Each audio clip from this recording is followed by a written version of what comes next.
করবেন। আমি এক ব্রহ্মচারী আমাদের মায়াপুরে লক্ষ্মীকান্ত প্রভু একদিন বললাম, প্রভু আমরা কিভাবে প্রচারকে আরো বৃদ্ধি করতে পারি? কয় দেখো, প্রচার বৃদ্ধি করার একটা কৌশল হলো, যদি তুমি কোনো ভক্তের কিছু অর্থ গোবিন্দ সেবায় লাগাতে পারো, তাহলে তোমার প্রচার বৃদ্ধি পাবে।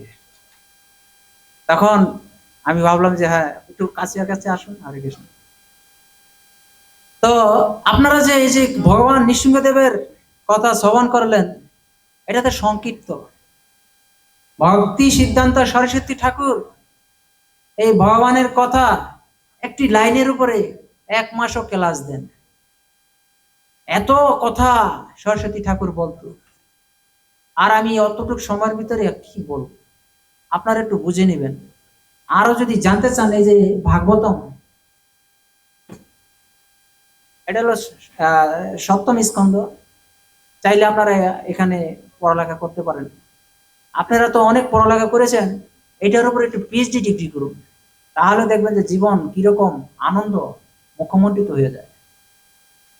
তো এই যে ভগবানের কর্ম, ভগবান বলছে যে মাধব তিথি, ভক্তিবিনোদ ঠাকুর বলছে মাধব তিথি ভক্তি জননী।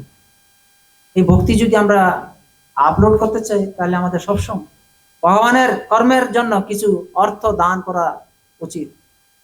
ভগবান বলছে যৎকৃষি যদাসনাসি যজসি তত্ত্বপৈশীকৃত মহৎ পরিণাম। হ্যাঁ, ভগবান বলছে যে এই যে অর্জুন, তুমি যা দান করো, যা হোম করো, যা আহার করো, এই সমস্ত কিছু আমাকে করো, আর কাউকে নয়। আপনি অনেক জায়গায় অনেকভাবে দান করেন, আপনার সমাজে করতে পারেন, হসপিটাল বানাতে পারেন, আরো বহুত কিছু আছে যা বলে শেষ করা যাবে না।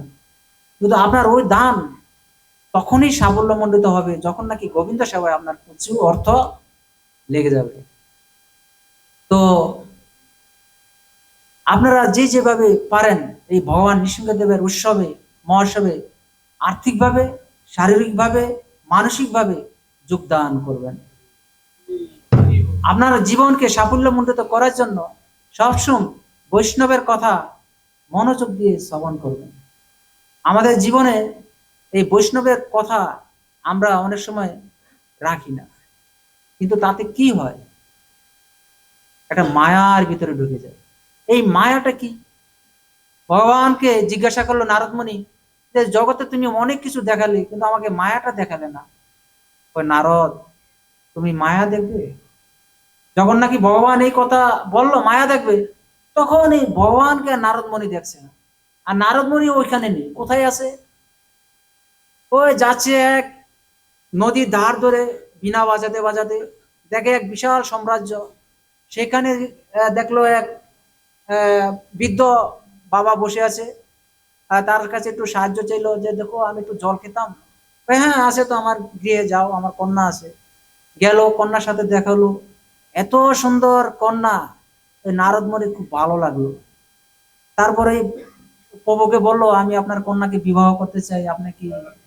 কয় হ্যাঁ হ্যাঁ, তোমার মতন ঋষি আমার খুব সৌভাগ্য গো, আজই দিয়ে দিব বিয়ে। তখন তো নারদমণির বিয়ে হয়ে গেল। ওইখানে একটা ছেলে নয়, 3টা ছেলে হইলো। তারপরে ওই নারদমণি একদিন ওই গঙ্গার তীরে ওই যে জল যাচ্ছে অনেক স্রোত, ওই ছোট ছেলেটা পড়ে গেল। ছোট ছেলেটাকে বাঁচার জন্য মেজো ছেলেটা ঝাঁপ দিল, আবার মাঝে ছেলেটাকে ঝাঁপ দিল, বড় ছেলেটা ঝাঁপ দিল। ঝাঁপ দিয়ে 3 ছেলে হাবুডুবু খাচ্ছে। নারদমণি বলছে যে নারায়ণ নারায়ণ কোথায় রে ধর। ওই বাঁচানোর জন্য যাচ্ছে, পাচ্ছে না পাচ্ছে না। যখন এই বিনাটা দিয়ে এরকম ভাবে, ওই যে বিনার মাথাটা একটু বসির মতন থাকে না, ওটাতেই দর দর দর, নারায়ণ নারায়ণ নারায়ণ। মানে এত হতাশাগ্রস্ত হয়ে গেছে নারদমণি, বলার মতো না, বাহুল একদম। তখন ভগবান নারায়ণ যেখানে যেই স্থানে দাঁড়িয়েছিল, সেখানেই আবার দেখে নারদমণি নারায়ণ দাঁড়িয়েছে।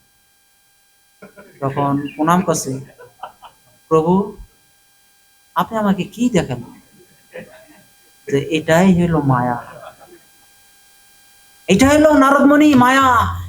সংসারে যারা আছে এই মায়ার ভিতরে তুমি কি আর প্রবেশ করতে চাও? না প্রভু, সব চাই, আমি এটা চাই না প্রভু, আমাকে আর মায়ের মধ্যে জড়াবেন না প্রভু। দেখুন, কিন্তু আমরা দেখা যাচ্ছে মায়ের মধ্যে জড়াচ্ছি। আজকে যারা বৈষ্ণব সেবা আয়োজন করেছে, হ্যাঁ, যে তারা মায়ামুক্ত থাকতে পারে, এটা আপনাদের শ্রীচরণে প্রার্থনা রইল। এইখানেই রইল আজ অমৃত লহরী, বদন বরি বল হরি। অপরাধ ক্ষমা করবেন। হরে কৃষ্ণ।